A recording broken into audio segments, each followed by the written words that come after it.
बहुत बहुत धन्यवाद। नमस्कार। श्री रामदास अठावले।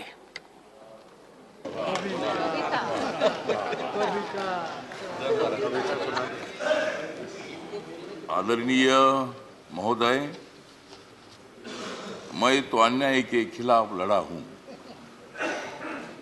मैं तो अन्याय के खिलाफ लड़ा हूं, इसलिए आपको बधाई देने के लिए यहां खड़ा हूं। आपका अनुभव बहुत ही बड़ा है, आपका अनुभव बहुत ही बड़ा है, इसलिए आपने संघर्ष का पहाड़ चढ़ा है। मेरे पार्टी का मैं हूं अकेला, मेरे पार्टी का मैं हूं अकेला, लेकिन मेरे हाथ में है संविधान का पेला। मैं हूं मेरे पार्टी का अकेला, लेकिन मेरे हाथ में है संविधान का पेला। मैं तो हूं आपका सच्चा चेला, मैं तो हूं आपका सच्चा चेला, मुझे मत छोड़ो अकेला।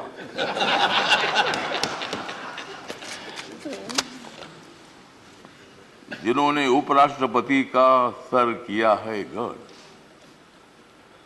जिन्होंने उपराष्ट्रपति का सर किया है गढ़, उनका नाम है धनखड़। हमें मिलकर उखाड़ देनी है विषमता की जड़, हमें मिलकर उखाड़ देनी है विषमता की जड़। इसमें जरूर सफल होंगे आदरणीय धनखड़। हाउस में जो सदस्य करेंगे फ्रैक्शन,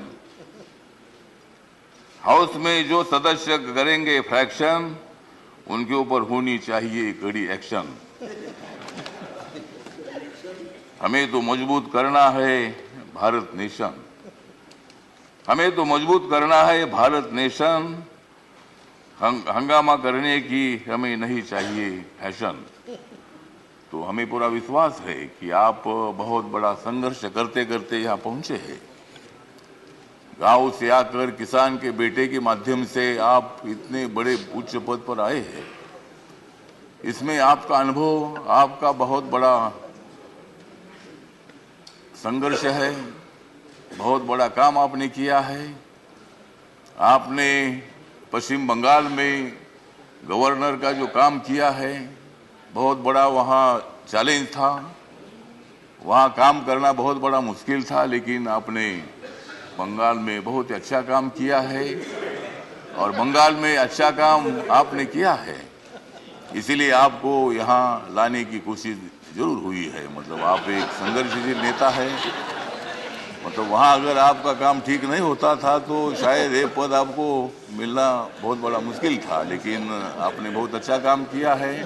ठीक बात है, बंगाल भी अपना ही है, सभी बंगाल के नेता भी अपने हैं, देश का एक वो राज्य है और कोई भी राज्य हो, यहाँ किसी पार्टी की सत्ता आती है जाती है, कोई मुख्यमंत्री होता है, कोई नहीं होता है। कभी हम भी मतलब 3 बार सांसद रहे लोकसभा में और मैं शिरडी में मैं हार गया, लेकिन मैं घर में बैठा नहीं, मैं घूमता रहा, मैं कांग्रेस पार्टी के साथ रहा। कांग्रेस पार्टी के मेरे सभी दोस्त हैं, समाजवादी पार्टी के मेरे दोस्त हैं, कम्युनिस्ट पार्टी के मेरे दोस्त हैं और अभी बीजेपी के मेरे दोस्त हैं। मैं सब बीजेपी के साथ में आया हूँ और भारतीय जनता पार्टी के साथ मैं इसलिए आया हूँ कि मुझे शिरडी में हारा गया, मुझे मंत्री ने बनाया, फिर मैं उधर क्या करूं।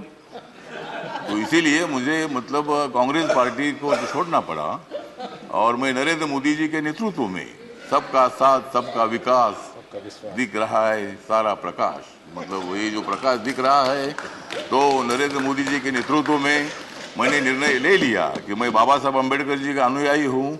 बाबा साहब अम्बेडकर जी ने सत्ता में आना चाहिए बताया है, मेरी अकेली पार्टी सत्ता में नहीं आ सकती है, किसी के साथ मिलकर ही सत्ता में आ सकता हूँ। और मेरे पार्टी का मुझे लोग पूछते हैं कि तुम्हारा पार्टी का एक भी लोकसभा में मेंबर नहीं है, तो भी आप मंत्री कैसे हैं? तो मैंने बोला आप माननीय नरेंद्र मोदी जी को जाकर पूछो, मतलब मैं कैसा मंत्री हूँ। मतलब मैं अकेला हूँ, लेकिन मेरे पार्टी के लोग पूरे देश भर में है, नॉर्थ ईस्ट में मेरी पार्टी सभी पार्टी है और मुझे बोलने का मौका तो दीजिए। मुझे मालूम है कि आप बहुत अच्छे आदमी हैं और मैं आपको, हाँ, आप मुझे हर बार बोलते थे कि हमको कविता सुनाओ। अगर आप मुझे ज़्यादा बोलने के लिए देंगे तो मैं कविता सुनाऊंगा, नहीं तो एक भी कविता नहीं सुनाऊंगा। तो ठीक बात है, तो इसीलिए मतलब कविता सुनाता भी रहूँगा। और आप एक अनुभव है तो इसीलिए अपोजिशन को भी आप मौका दीजिए, हंगामा करने के लिए मौका दीजिए, लेकिन एक आधा दिन हंगामा करने के लिए मौका दीजिए, दूसरे दिन एक्शन होना चाहिए और हाउस का काम भी मतलब चलना चाहिए। तो इसीलिए आप एक सर्वोच्च हाउस के आप चेयरमैन बन गए हैं। इसीलिए मैं, मेरी जो आरपीआई है, रिपब्लिकन पार्टी है, गरीबों की पार्टी है, दलितों की पार्टी है, इस पार्टी की तरफ से मैं आपके साथ हूँ। मैं हमेशा आपको साथ देता रहूँगा और आप मुझे बोलने का मौका देते रहो। जय भीम, जय भारत।